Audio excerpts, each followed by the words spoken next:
മോൻജി, ഈ ഇംഗ്ലീഷുകാരുടെ ഒരു തോന്നിയാസം കാണും. ആണോ? ബിസൈഡ് എന്ന് പറഞ്ഞു കഴിഞ്ഞാല് അരികെ, അതെ.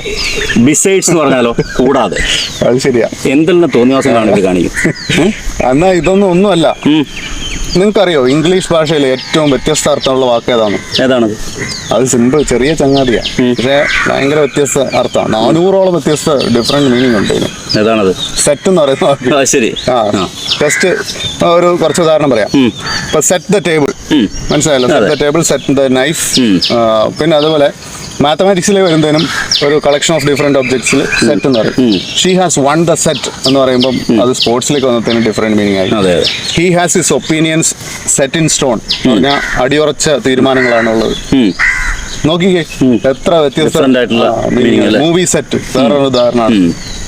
അപ്പൊ അങ്ങനെ വ്യത്യസ്ത മീനിങ് ഉള്ള, ഏറ്റവും കൂടുതൽ വ്യത്യസ്ത മീനിങ് ഉള്ള വാക്കാണ് സെറ്റ് എന്ന് പറയുന്നത്. ഈ 400 എണ്ണമൊക്കെ പറയണമെങ്കിൽ കുറെ കാലം എടുക്കും. 400 പറയണമെങ്കിൽ ഒരു ദിവസം പോരാ. അതുകൊണ്ട് അതൊക്കെ കണ്ടുപിടിച്ചോ. അതെ, റിസർച്ച് കണ്ടുപിടിക്കാം. ഓക്കെ, എന്നൊരു കാര്യം ചെയ്യാം. Get set and go. അതെ.